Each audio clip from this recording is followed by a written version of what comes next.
Before installation, wear the required personal protective equipment PPE. Use the M4x10 SEMS screws to mount the NEMA 1 installation base on the VFD.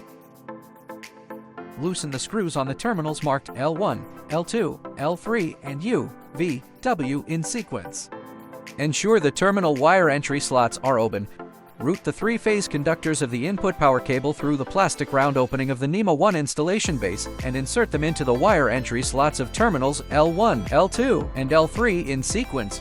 Route the three-phase conductors of the motor cable through the plastic round opening of the NEMA 1 installation base and insert them into the wire entry slots of terminals U, V, and W in sequence. Tighten the terminal screws to ensure a secure connection. Lightly pull each phase conductor to confirm it does not loosen.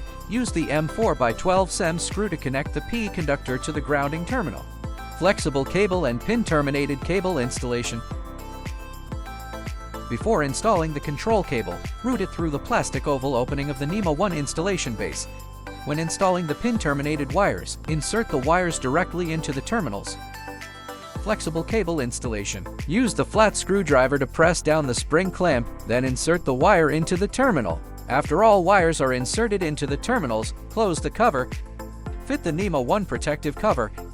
Insert screws into the 4 mounting holes of the protective cover and secure the cover to the VFD and the installation base.